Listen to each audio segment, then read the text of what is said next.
سے۔ اب کھوسا صاحب، آج آپ کے حق میں، پی ٹی آئی کے حق میں ایک بہت بڑا فیصلہ سپریم کورٹ سے آیا، تو قانونی طور پر کیا اثرات مرتب ہو سکتے ہیں اس فیصلے کے بعد؟ ایز اے لیگل ایکسپرٹ کیا اس پر آپ رائے دیں گے؟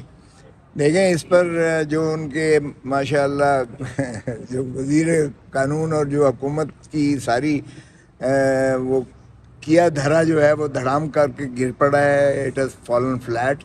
اگر ان کا خیال تھا کہ 175A میں کوئی ترمیم کر کے اور جو یہ ایک شاخسانہ بنا رہے تھے کہ شاید کسی چیف جسٹس کی 3 سال کے لیے میعاد متعین کر دی جائے گی اور اکتوبر میں ریٹائرمنٹ سے جو ہے وہ نہیں ہو پائے گی، اور کچھ اور سال جو ہے وہ چاہتے ہیں کہ چیف جسٹس صاحب ان کے رہیں، تو یہ تو سارا خواب اس لیے بھی دھڑام ہو کر گر گیا کیونکہ 2/3 یہ جو ہمارے ڈھاکہ شدہ مینڈیٹ پر ہی ان کا انحصار تھا۔ اب یہ اس سے 150 مخصوص نشستیں 4 صوبوں کی اور قومی اسمبلی کی اور سینٹ کی جو ہے وہ 150 سیٹیں ہمیں جو ہے وہ واپس مل جائیں گی، جو انہوں نے بندر بانٹ کر کے پاکستان مسلم لیگ نواز کو، پاکستان پیپلز پارٹی کو اور جو انہوں نے متحدہ محاذ کو MQM کو دے رکھی تھی، دے دی تھی، وہ ساری کی ساری آج ریسینڈ ہو گئیں، ختم ہو گئیں آج، اور اس لیے وہ ہمیں مل جائیں گی۔ 2/3 کا جو ان کا خواب تھا وہ اسمبلی میں، پارلیمان میں، وہ تو ختم ہو گیا، دھڑام ہو گیا۔ اس لیے اس کے یقیناً جو ہے ان کی انٹرپریٹیشن آئین اور قانون کے مطابق تھی سپریم کورٹ کی، کیونکہ آرٹیکل 17 جو ہے وہ تابع نہیں ہو سکتا ہے کسی سبارڈینیٹ ایکٹ کے، جو الیکشن ایکٹ 2017 ہے، اور ویسے بھی اس میں پروپورشنل ریپرزنٹیشن کی بات ہے۔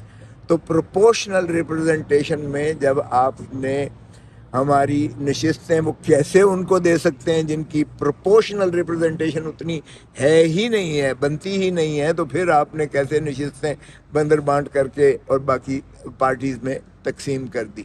اور ویسے بھی پولیٹیکل پارٹی کی 3 دن کے اندر وہ بھی نفی ہو جاتی ہے کہ آپ اگر آزاد بھی الیکشن لڑتے ہیں تو 3 دن کے اندر آپ کو پولیٹیکل پارٹی جوائن کرنی پڑتی ہے، پارلیمانی پارٹی نہیں، پولیٹیکل پارٹی جوائن کی ہم نے 3 دن کے اندر جو ہے سنی اتحاد کے، اور اس کے بعد جو ہے پھر وہ اس میں بھی لکھا ہوا ہے کہ پروپورشنل ریپرزنٹیشن پولیٹیکل پارٹی کے حساب سے ہوگی، پارلیمانی پارٹی کا وہیں کہیں ذکر نہیں ہے۔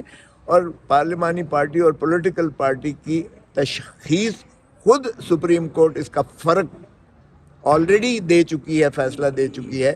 جو آپ نے دیکھا کہ پرویز الہی صاحب کے اور شجاعت صاحب کی جو تکرار ہوا تھا، جس میں چودھری شجاعت نے کہا تھا کہ میں نے یہ فیصلہ نہیں کیا، اور جو پرویز الہی جو پارلیمانی پارٹی کا سربراہ تھے اس وقت، انہوں نے کہا کہ ہمارا یہ فیصلہ تھا۔ تو سپریم کورٹ نے واضح کر دیا کہ پولیٹیکل پارٹی اور پارلیمانی پارٹی 2 مختلف جو ہے اینٹیٹیز ہیں جو آئین میں استعمال کی گئی ہیں، تو اس کی وضاحت واضح ہو گئی۔ اور یہاں چونکہ پولیٹیکل پارٹی ہی کو پروپورشنیٹلی ملنا تھا، تو پولیٹیکل پارٹی کے پروپورشن کے مطابق ہماری جو نشستیں تھیں، چاہے وہ صوبوں میں تھیں، چاہے وہ مرکز میں تھیں، قومی اسمبلی میں تھیں، جو سنی اتحاد میں جو ہے شامل ہوئے تھے، اس متعین شدہ آئین کی میعاد کے اندر متعین شدہ ہوئے تھے، اس کے مطابق ملنا جو ہے ہمارا آئینی حق تھا، جو آج سپریم کورٹ نے اسے تسلیم کرتے ہوئے فیصلے کو معطل کر کے اس لیے ہماری نشستیں بحال ہو گئی۔ سر، کہا یہ جا رہا ہے کہ پشاور ہائی کورٹ کے 5 رکنی بینچ نے یہ فیصلہ دیا تھا، جبکہ سپریم کورٹ کے 3 رکنی بینچ نے اس کو اگر اڑایا ہے، کیا یہ قانونی طور پہ آپ تھوڑا سا بتائیے گا کہ اس میں کیا ہول ہے؟ نہیں، اس میں کوئی ایسی بالکل قباحت نہیں ہے۔ سپریم کورٹ رولز 1980 اس میں بڑا واضح ہیں۔ سپریم کورٹ کا جو بینچ ہے وہ کمپوزیشن اس کی چیف جسٹس بناتے ہیں، ماں سوائے اس کے جو آرٹیکل 184(3) میں یعنی سو موٹو جو اختیار ہو، اس میں 3 جج صاحبان جو ہیں وہ بیٹھ کے بینچ بناتے ہیں، تشکیل دیتے ہیں۔ یہ خالصتاً پریروگیٹو جو ہے 1980 کے سپریم کورٹ رولز کے مطابق چیف جسٹس آف پاکستان کا ہے کہ وہ جو ہے بینچ کو جو ہے مقرر کریں، متعین کریں، کیس کو لگائیں۔ انہوں نے اپنی جو ہے ثوابدید میں جو ہے سینئر پیونی جج جسٹس منصور علی شاہ صاحب اور اس کے بعد جسٹس مظہر صاحب اور جسٹس اطہر من اللہ صاحب کا بینچ بنایا جو بالکل کمپیٹنٹ ہے، مجاز ہے. اس میں اگر سپریم یعنی ماتحت عدالت کے یا ہائی کورٹ کے 5 جج ہوں یا فل کورٹ بھی ہو، چاہے ہائی کورٹ کی، لاہور ہائی کورٹ کی یا پشاور ہائی کورٹ کی یا کراچی ہائی کورٹ کی یا بلوچستان ہائی کورٹ کی، اس کو بھی یہ بینچ جو ہے سپریم کورٹ میں معطل کر سکتی ہے، سن سکتی ہے. ہاں البتہ کسی ٹائم پر بھی وہ لارجر بینچ کا تشکیل دینا یا کسی کی استدعا پر جو ہے وہ پذیرائی کرنا نہ کرنا، یہ ان کا اختیار ہے سپریم کورٹ کا. اگر وہ بعد میں چاہے، ابھی تو معطل کیا ہے، اگر وہ فائنل سننا چاہیں میں اس میں لارجر بنا دیں تو بھی کوئی قباحت نہیں ہے. لیکن قطعاً اس چیز کا نہ آئین میں، نہ قانون میں، نہ سپریم کورٹ رولز میں کوئی گنجائش ہے کہ اگر وہاں 5 ججز نے سننا ہے تو یہاں 3 جج کیوں سن رہے ہیں اور 5 سے زیادہ یا 5 جج سنیں. ایسی کوئی بات قانون اور آئین میں نہیں ہے. اچھا خوشا صاحب، اس وقت حکومت معاشی طور پر، سیاسی طور پر مشکلات کا شکار بظاہر ہے. آج کے فیصلے کے بعد بھی مشکلات آنے والے دنوں میں بڑھ سکتی ہیں. تو کیا اس حکومت کا دھڑن تختہ ہونے جا رہا ہے؟ وقت سے پہلے یہ حکومت ختم ہو بھی سکتی ہے کیا؟ دیکھیں میرے خیال میں تو حکومت ابھی تو ہوا میں ہی آپریٹ کر رہی ہے. حکومت پہلے یہ تو تعین کرے کہ کیا حکومت کا وجود آئین کے مطابق ہے بھی کہ نہیں ہے.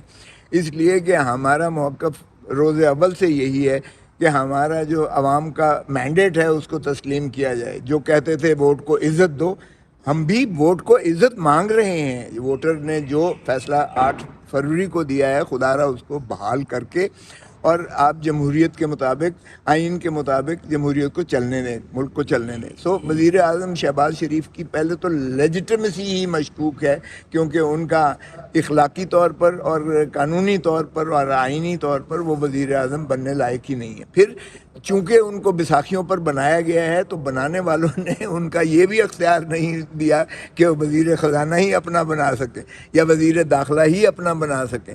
اور اسی طرح اگر پنجاب میں آپ دیکھیں تو ہاری ہوئی مریم بی بی کو وزیر اعلیٰ تو بنا دیا، لیکن ایڈمنسٹریشن ساری وہی کی وہی ہے. ماشاءاللہ آئی جی صاحب بھی وہی ہیں، چیف سیکرٹری بھی وہی ہیں. حکومت کوئی اور چلا رہا ہے. اس لیے حکومت کا دھڑم تختہ تو بالکل ہوگا ہی. یہ ابھی پیپلز پارٹی نے بھی اپنے تحفظات جو ہے پرائیویٹائزیشن پر دکھا دیے ہیں.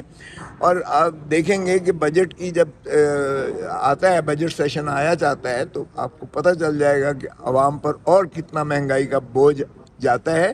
اور پھر یہ جو گندم کا سکیم ہے جس میں 100 ارب روپیہ اس قوم کا جو ہے وہ جس طرح سے بری طرح سے کھایا گیا ہے، ان کو بھی ذرا کیفر کردار تک پہنچائیں. اور سابقہ وزیر اعظم کاکڑ صاحب کا اور حنیف عباسی صاحب کے آپ نے جو ہے مکالمات سن لیے ہیں. انہوں نے جو الزام لگایا کیئر ٹیکر پرائم منسٹر پر، تو کیئر ٹیکر پرائم منسٹر نے آگے سے کہا کہ اگر میں نے آپ کے فارم 47 کا کچا چٹھا کھول دیا تو آپ منہ دکھانے لائق نہیں ہوں گے. اس کا مطلب یہ ہوا کہ واضح طور پر ایک جو ہے یہ کنفیشن ہو گیا کہ آپ فارم 47 کی پیداوار ہو.